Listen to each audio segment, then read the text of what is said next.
MSW Media.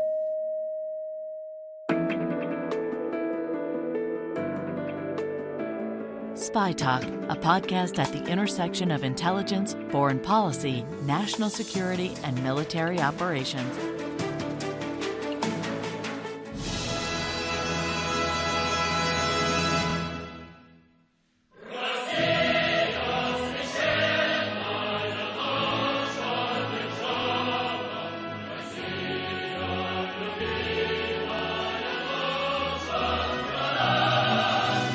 Hi there, I'm Jeff Stein, and this is Spy Talk.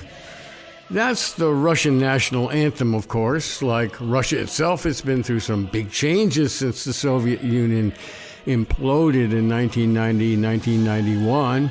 For a while, there was just something called the patriotic song. Pretty lame compared to the rousing communist version, but in 2000, Vladimir Putin, seeking as always to restore the lost glories as they were of the good old days, restyled the old Soviet anthem with new lyrics.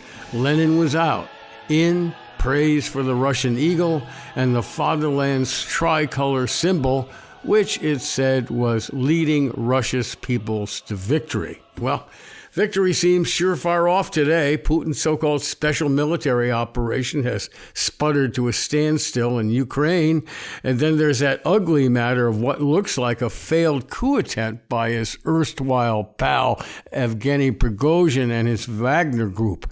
Looks like heads are going to roll, starting with General Sergei Surovikin, a former top commander of Moscow's forces in Ukraine, who may have been in on the conspiracy.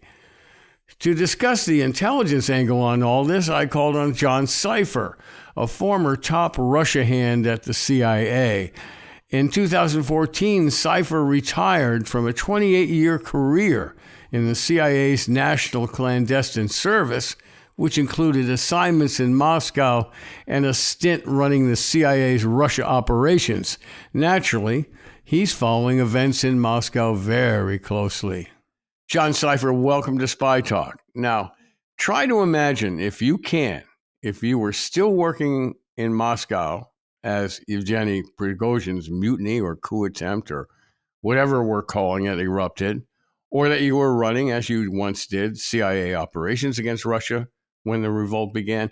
Take us inside those offices and describe to us, if you can, the likely scenarios or mood or whatever. What would you and your colleagues be doing? Well, first of all, we'd probably be the only ones out on the street waiting to see where Prigozhin and where his troops came in, because I think, and we'll probably talk about this during the podcast, is this was a real crisis for Vladimir Putin. When push came to shove, this strong man, the man that controlled all the security services and all the people of loyalty, and he's the only one who could have stability for Russia.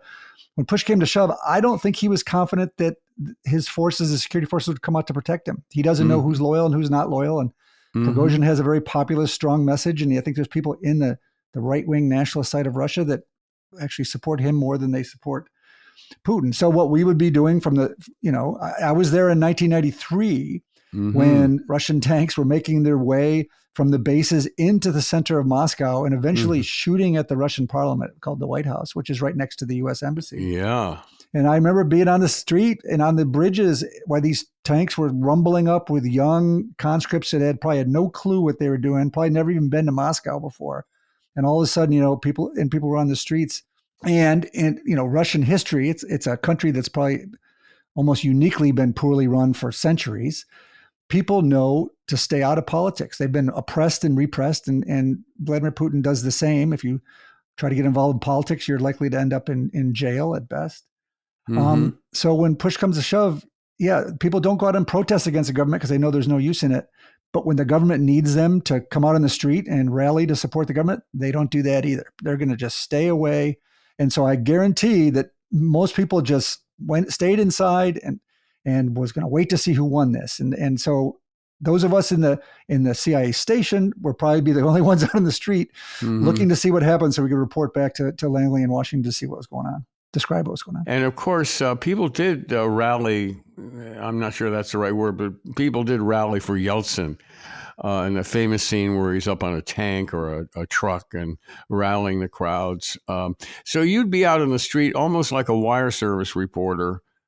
And would you be filing instant reports like a wire service or television reporter? Yeah, it's interesting. So as you know, I mean, you worked in intelligence, the real important part of collecting intelligence, and I'm talking about mostly now about human intelligence spy networks like that we worked on, is in preparation. It's having sources in places that we can provide insight to policymakers so they're prepared for crises. So they have, contingencies in place and they understand the key players and that kind of stuff. We're not as necessarily as valuable once the crisis take place. So yes, we will go out on the street. We will continue to report. This is what's happening. This is what people are saying. This is what it looks like. But in that sense, we're not that much different from journalists once a crisis starts happening, because, our value add is giving insights in the lead up to that crisis, so we're better prepared. But when a crisis happens, we like good journalists try to get out on the street and figure out what's going on. But one of the things that's interesting here in modern day Putin's Russia is, even when the Soviet Union was falling, or in 1993 when they attacked the parliament, there was an army of foreign journalists working in Russia. And in 1993, there was quite an army of independent Russian journalists. In Putin's Russia right now, there's very few foreign journalists. And there's no independent Russian journalists because they get arrested or they fled the country. And the Kremlin pushes out constant propaganda and disinformation and lies. And so, understanding what's happening here, there's probably more pressure on intelligence services to try to get it right, but they're also under greater pressure because a lot of them have been kicked out. There's few of them there, and they're under constant surveillance and pressure. Is it fair to say that it would be easier, for lack of a better word, for CIA personnel to operate in Moscow under such chaos? In other words, that the FSB would be more attuned to trying to find out what's going on inside their own government, and maybe surveillance would be lessened so that you could meet sources or more likely exchange information through dead drops or live drops. Would it be a little bit easier for you folks? Well, I think that's a possibility, but from my experience, no. They have a massive security apparatus. And more importantly is, if we're going to meet a source in a place like Moscow, we go to such incredible lengths and such preparation, literally sometimes months and months, just to make a quick, 30-second meeting with someone in an alley somewhere. Because essentially at the end of the day, you have to be 100% sure that the other side doesn't see that meeting. Because if they see you talk to a Russian, they're going to go after that Russian. They're going to arrest him. They're going to look. They're going to find out he's going to kill him. And so, a crisis happens and we run out on the street. That's a time where you want to be careful. You don't want to start running and just looking for sources and trying to meet people, because you want to be 100% sure of your status. And in a crisis situation like that, where there's a lot of people on the street and there's, it's tough. Now, some of them, nowadays there's different ways. There's technical collection, and there's different ways that we might try to reach out to sources, and in a crisis have a means where they may be able to reach out to us. But we would never really wing it in a place like that, per se. Because the low-level guys who do surveillance on you folks, they're not going to be affected by stuff way up the food chain. They've got their jobs. They're going to go about it trying to track intelligence personnel. Yeah, because they worry about, they're low-level bureaucrats, and they get punished by their bosses. So they worry about a crisis happens, like this weekend, crisis averted. You go back into the office on Monday, and they're like, "Okay, what did the CIA guys do this weekend?" And they can't be like, "Yeah, we didn't do that." They're going to get themselves punished or yelled at, and so they just go about their jobs. Right. So let's talk about other all-source intelligence, as it's called. So in a crisis mode like that, with some momentous events unfolding, looked like a coup, perhaps, in Russia, CIA benefits from all-source intelligence like NSA intercepts, national geospatial, satellite coverage, and so on. It all pours into one sort of crisis center in Langley. That's right. And you can imagine in a situation like this, where all of a sudden these Wagner mercenaries are working their way into Russia, a lot of people now are on the phone and contacting each other. And this is a place where technical collection and overhead satellites and NSA listening, this is where they're going to be at their best because they can pick up on these things. And they have linguists to quickly figure out what's happening here. And so that's the real strength of the American system. The stuff I did, the clandestine service, running spies, it's fun and it's interesting. And I'm proud of sort of the work we did. And sometimes we have sources that, change history. But it's just one small slice of a much bigger pie, and the value is putting it all together. And in a country like the United States that has business people and experts and academics and satellites and technical collection, military collectors, and the NSA and all these types of things put together, pulling that together to all source analysts who are experts on what they do to keep policymakers informed. That's sort of the strength of the system. The weakness of the system might be crappy politicians at the end of it, not understanding what to do with the intelligence. I have a feeling I know the answer to my next question. I just thought off the top of my head is that you have any estimates on the quality of U.S. intelligence analysis on Russia? Do you think it's in good shape or they're lacking and we need more recruits? What do you think? Yeah, I'd be lying to tell you that I know now. I mean, I retired in 2014 and there's such a culture in the agency, still I worked almost 30 years there. My closest friends are still either former agency people, but we just don't talk about, when you leave a post overseas, you might have had this incredible relationship with this source and, it's a very important personal relationship and professional relationship. But when you leave, you're not informed anymore. You need to know and it moves on. It's very professionalized in that sense. And so, right. Most of our analysts are incredibly impressive. They're taking all of this all source information on and they take their job incredibly seriously. So I don't have a sense if our Russia analysts are especially good or especially bad right now, but they're certainly in a very important place. And they have a very important taskmaster because the director of the agency was the ambassador in Russia. In fact, he was the head of the political section when I worked in Moscow. So he's got a great bullshit detector. So if he's exactly, if this is a guy who Bill Burns knows what he's doing, vastly experienced in Russian affairs, and so if he sees some analysis coming out of the Russia desk, let's call it, in Langley, and he'll call bullshit if he sees it that way. He'll say, "Oh, you guys don't know anything. You're not seeing the forest for the trees here."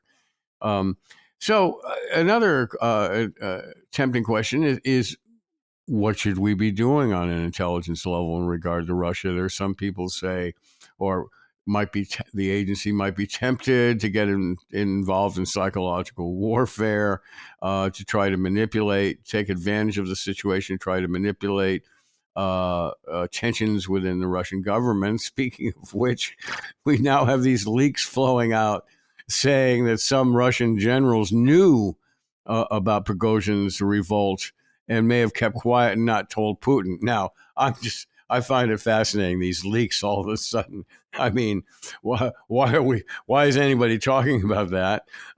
And secondly, is this are these orchestrated leaks just so dissension, a further dissension to prod them, have a little fun at the Russians' expense? Yeah, again, of course, the right answer is I don't know.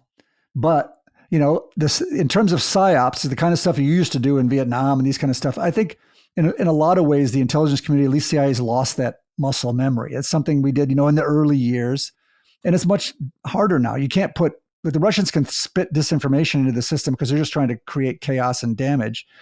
If the U.S. tries to put out disinformation or, subversion into the system, it just comes back right with social media. It comes right back into the U.S. food chain. It's against the law for us to put out false information that shows up in the U.S. news. But that said, true information can be used and can be just as powerful or more powerful than the fake sort of stories that the Russians live off of. So we see this reporting that General Surovikin was in charge of the Russian military in Ukraine when they went in. He was the top general. He was eventually pushed aside so that they could put Shoigu and Gerasimov sort of in charge. We could talk about them if you want. But the reporting is saying that Surovikin knew about this plan. In fact, maybe have been working with and supporting Prigozhin, and therefore, essentially conspiring against the president of his own country to support a mutiny or a coup or protest or whatever you want to call it. But you have to imagine that Vladimir Putin sees something like this and he's got to realize, oh my gosh, I mean, can I trust anyone? I just had this crisis, and when I needed to call on my security services, it wasn't clear who was loyal to me and who wasn't. I mean, Prigozhin has a really strong, he's a thug, a murderer, a horrible human being, and not the smartest bulb, but he has grasped onto a very strong narrative, the hardcore nationalist narrative, which is these fat cats in the Kremlin. They have their kids living overseas or running around Monaco, and they have their yachts, and they're sending your children to be slaughtered in Ukraine. And it's all about the generals trying to make money off of Eastern Ukraine and mining and all these other kind of things. That's a really powerful narrative because it's largely true. Mm-hmm. And so Vladimir Putin has to worry that there's people inside his system that are maybe they buy that, and maybe they, Putin's been there a lot of years, and maybe those people, believe that Putin's lost it or he's not strong enough in Ukraine or what have you. And so when this crisis happened, the people didn't rally to Vladimir Putin, and he's not even, probably a lot of people didn't pick up the phone when he wanted them to go, defend Moscow. And then you add this potentially true information that senior people in the Ministry of Defense and in the military may have been working with Prigozhin. This is powerful stuff. And so we don't have to make it up and pump it in, but that kind of information is the kind of thing that hopefully the Ukrainians and others can use to try to get information into those people that are sitting in cold trenches on the front lines, getting slaughtered and killed every day by Ukrainian artillery and gunfire. And, so that maybe they realize, oh my God, what am I fighting for? Like Moscow's a mess, and it's not even clear, who's in charge, and all the generals are corrupt, and it's time for me to leave. Mm-hmm. This is great stuff, John. We got to take a short break, but we'll be back in a second.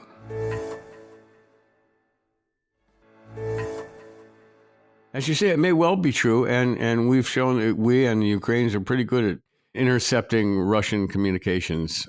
We've been pretty good at that for some time now, so we may well have been closely monitoring Russian communications, and analysts looking at what's going on may say, my God, these generals know about this, and they're not talking. They're talking to each other, but they're not talking to Putin. But in any event, some wisecracks have said that leaking this information is equivalent to the IC rolling a hand grenade into the post-coup attempt recrimination party and running away laughing. And another wag commented that the U.S. seems to be trying to stir the pot with these leaks. So, yeah, I don't know the intent, but it is odd that it leaks so quickly. So you don't know if somebody in the White House said, hey, this is a useful, this is true information. We're not putting out false information, but now's a good time to put this into the ether. Or whether, somebody shouldn't have been talking in the intelligence community and says, oh, we're so proud of what we're doing. Let's get that out there somehow. But nonetheless, hopefully, a source is not in jeopardy because of that information. And hopefully it can be used by people like the Ukrainians and others to create more dissension inside the Kremlin. Sure. Now, going further into inside baseball here, some of your former colleagues suggested to me in a column that the CIA is trying to cover, or U.S. intelligence trying to cover for the fact that they really didn't know exactly what was going on. And so they've increased these leaks to say, oh, no, we know what was going on. I suggested an alternate headline for CNN's breaking news that U.S. intelligence knew about this event, saying maybe the headline should have been U.S. intelligence officials rushed to Capitol Hill to say, we don't know what's going on, but we think we know what's going on. That's not an unusual thing in Washington, as you know, is institutions trying to sort of protect their rice bowl and suggest that, oh, after the fact, oh, no, we knew. Yeah. So, I think there's potential sort of ass covering here, that it's possible.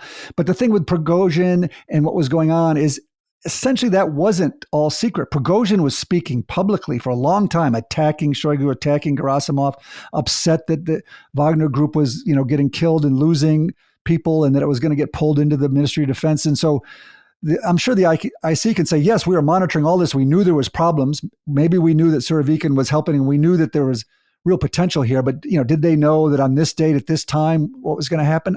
I doubt it. I don't know, but it's not unusual to gild the lily after the fact sometimes. Mm-hmm. I'm wary of asking you a question about how you interpret current events because they could change so radically within hours or tomorrow. Certainly by tomorrow, the next day when our podcast posts. So, but nevertheless, what do you make of this decampment to Belarus? I can't imagine Prigozhin being happy there. That's like being exiled to Arkansas. Well, again, for someone like Vladimir Putin, his whole reason for being in power is he said, after the Soviet Union, you need me. You need a strong person for stability. You need me for control. I will take care of traitors. I will keep the West from, weakening us. I'm the strong man. Mm-hmm. And so what's happened with this crisis is he showed weakness, and weakness is sort of the kryptonite to a dictator, especially one who there's no opposition, and he claims mm-hmm. to be the person, sort of in control here. Mm-hmm. And so also there's a number of things that showed weakness here. Obviously letting Prigozhin go after he actually shot down Russian, planes and helicopters and was threatening the Kremlin to let him go. And then astounding. And then to run to someone like Lukashenko and Kadyrov, the Chechen warlord, you have this massive government security apparatus that's overlapping and powerful, and really you had to run to Lukashenko. Putin treats Lukashenko like an idiot child most of the point. So it has to be humiliating to him that Lukashenko saved the day for the Kremlin. And so to get back to that thing of weakness is a problem. So he's shown weakness, and he's put himself in a really difficult position because in terms of, like I said, there's very few journalists there. These people are almost like mob bosses fighting over mob turf and stuff. And so there's always this inside baseball stuff that we don't truly understand of what's happening here. So there's going to be information that comes out over time about this deal. It's probably not totally clear to us what and why, but what's happened is Vladimir Putin has set himself up in a position where his choices going forward are really not good. For example, if he actually does allow Prigozhin to move to Belarus to avoid any kind of more bloodshed, going to jail or anything like this, he shows weakness. It looks like, my God, you're putting little kids in jail for saying something in their classrooms that you might think, and you're going to let this guy go who killed Russians.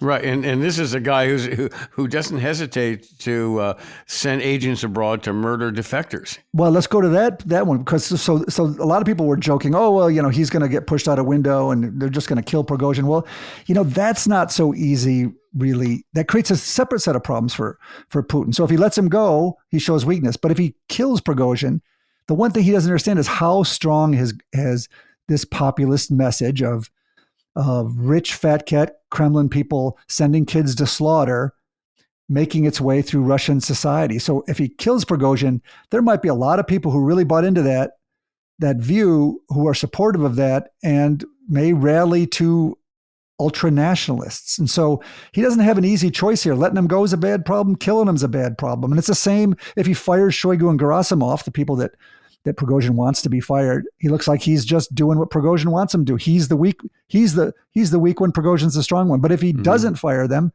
their incompetence and their dysfunction and the fact that they're doing a bad job, which is what Prigozhin's been pushing for a long time, which happens to be true, then that happens. So Putin's in a bad place right now in terms of, for a strong man to be in this kind of weak position is not a good look. So if you were in charge of Russian operations, would you say, let's put the pedal to the metal here? Let's keep leaking out any reports. You put out a requirement, all hands on deck requirement saying, we want reports on any dissension within the ranks, and we want that out. Absolutely. And, again, you work with the Ukrainians very closely because they understand the Russians. They understand what they think. They understand how to get under their skin. There's a lot of really talented Russians in cyber activity and things that have left the country who can provide, insights or who can get into people back home to see what's going on. There's probably a lot of Russian officials that have some information around the world that are shocked and embarrassed by what's happening in their country. And they're going to, they've been sitting on the fence, and some are going to say the winning side is the Western side, not the Eastern side. And they may start to work for us and stuff. So now is really a time, like you said, to put the pedal to the metal. But now, of course, intelligence operations, human intelligence operations often aren't, fast thing. Like you don't just turn on a switch sure. and information comes out the other side. It's longer term If stuff. only. But hopefully we've been putting these longer term infrastructure into place for a while here so that we can take advantage now that there's a crisis. That's a good reminder, John, that operations against the Russians, going back to the Cold War days and the KGB, operations against Russia don't take place just in Russia. If you're a case officer assigned to Buenos Aires, your main job during the Cold War, and then you went to recruit a KGB agent or a Russian diplomat, or wherever you were stationed, that was the main job, recruit your opposite number. I suspect that where the CIA is looking in its cupboards right now and saying, well, that guy that we were talking to in the Congo, he seemed to be his loyalty seemed to be a little weak. He seemed pretty negative about what was going on in Moscow. Let's take another run at him and recruit him, because he's the son of a senior general in Russia, let's say. So he might have some access and insight here, right? Yeah. So all hands are on deck here around the world to target Russian diplomats and intelligence officers or size them up for recruitment pitches. Absolutely. That's one of the reasons I joined inside the clandestine service of CIA. Were sort of little tribes. There's a Europe tribe and an Africa tribe and a South American and an Asia tribe. I joined the sort of Soviet East European, which eventually became Central Eurasian group, because we chased Russians all around the world. And I wanted, not just to live in Europe or not just to live in Africa, but to go after Russians everywhere, because back then when I first started, it was Soviets, and that was, of strategic importance to us. And so, when I lived in Finland, or I lived in the Balkans, or I lived in Indonesia, or wherever, our job was to befriend and see if we could recruit Russian sources. And the other piece to add to that, Jeff, is that liaison services. So again, for the clandestine service, the reporting that we put out, that we share with the White House and policymakers, a good portion of that comes from friendly liaison services that we work with. So all around the world.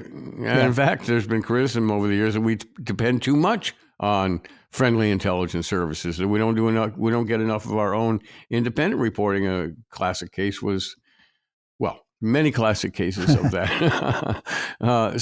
But yeah, we would go to our friends in Polish intelligence, certainly the Ukrainians who we're working hand in glove with, the Baltic states, any of these Eastern European states that have lines into Russia. Well, even farther afield, anywhere around the world, we spend time, we work with them, we try to figure out what's important to them, we share information that helps them, and then in this kind of case, if say you're in Bangladesh and I'm making this up, and you're working with the service there on issues that are really important to them, you can say, hey, listen, there's this Russian, it's living in this apartment. Can you have your national telephone service turn on his thing so we can listen to what's happening in his house? And they're like, okay, we're working together. Let's do that. This is an important thing. We'll help you on Russia if you help us on China or what have you. And so this happens around the world. And it's a real strength of our system is that we're everywhere, and we work with a lot of different places, many that you wouldn't even realize. And they all may have a piece, or they may have a real key piece of the puzzle that you'd never imagine.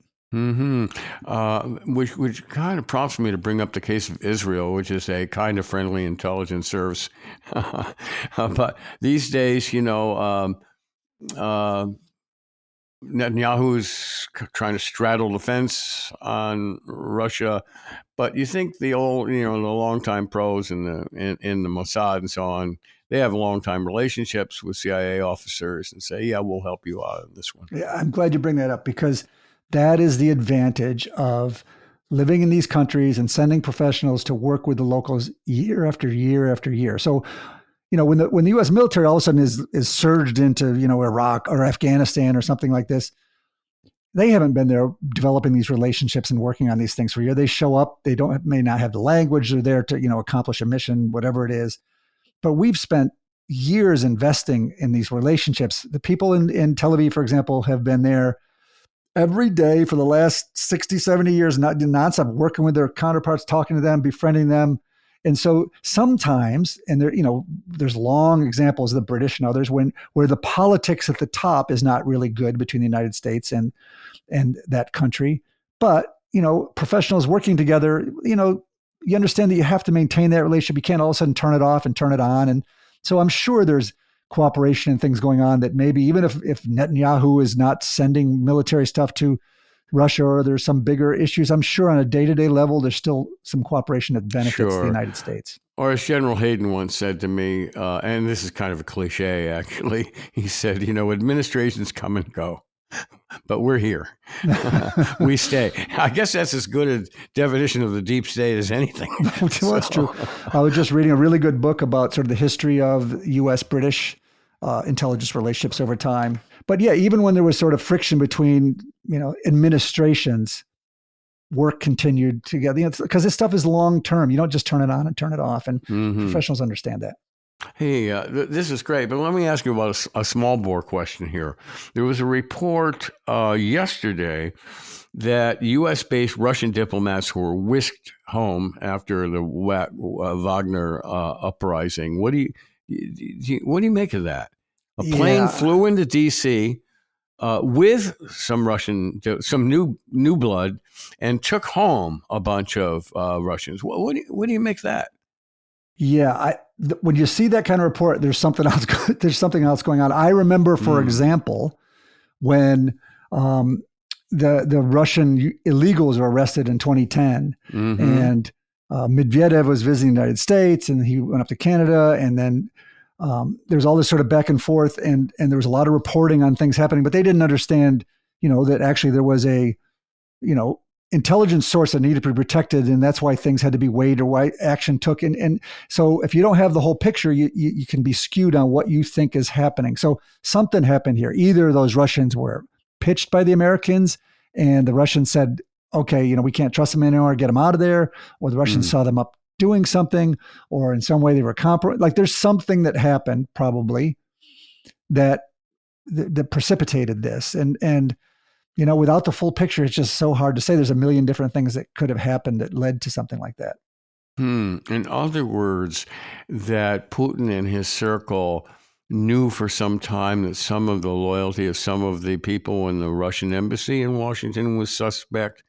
And so they moved quickly to get them out of the U.S. Is that what you're saying? It's possible, or the FBI did when the crisis began, went and pitched these people to spy for the Americans, and the Russians, rather than trying to slowly figure out hey, do I trust them?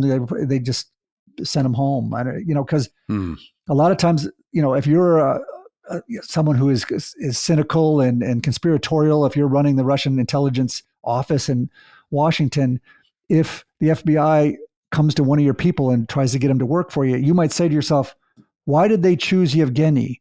Is there something about Yevgeny that made them come to them? Is Yevgeny doing something illegal? Has Yevgeny been talking against the regime? So for me, if I'm the boss and I don't want to get in trouble, the FBI pitches Yevgeny, and I have to say, frankly, it's safer for me. I don't trust Yevgeny. I'm sending him home. Well, there's going to be a great movie about this someday.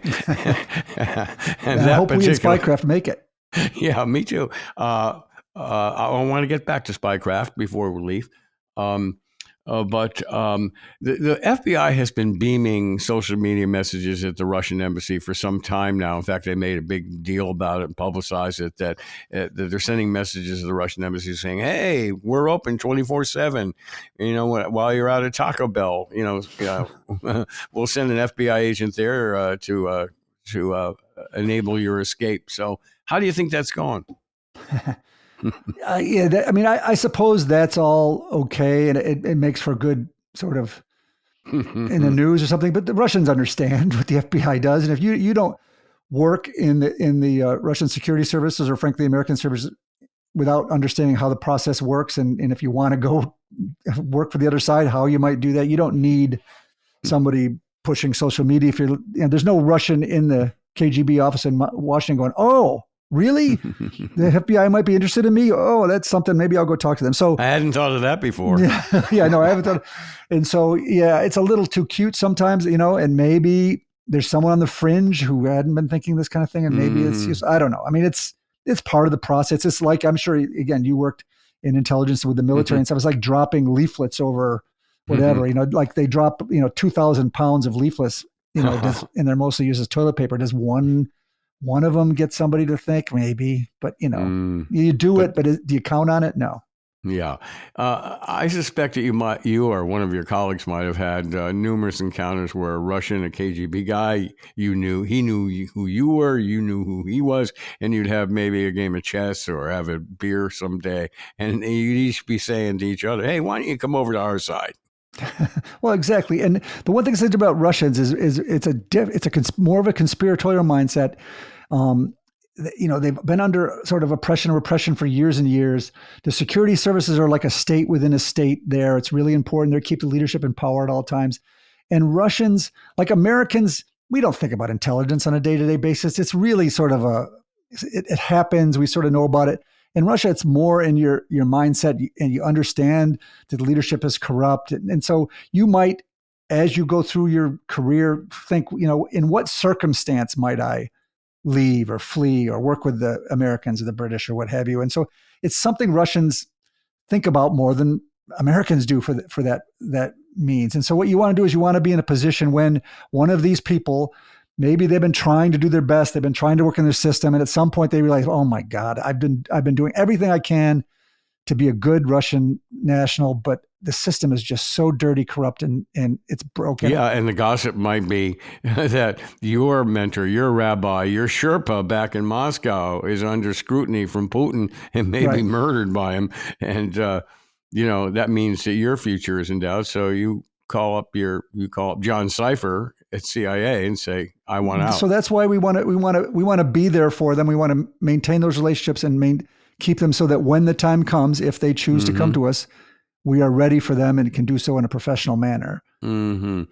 What do you think going back to Spycraft Entertainment, you're a principal in this company that helps develop ideas in an intelligence world for movies and TV shows and so on. What do you think the appetite is right now?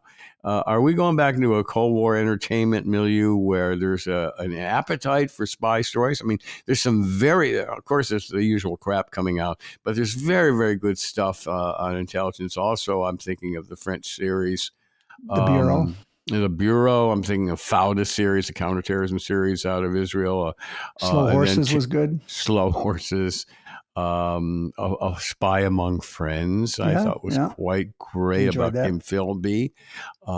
There's a series called Tehran, which is also quite good on the tradecraft angle. Of course, then we go back to the Americans, based on the real story of the Russian illegals. Right. Does it hold up? There's a Showtime thing on Imag Mugnia. There's a number.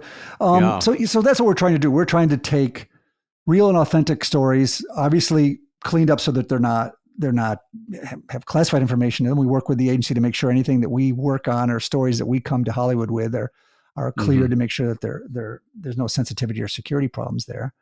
And we're trying to make movies, streaming shows, network shows. Right now, there's a writer's strike, which has sort of slowed things down a little bit. Sure.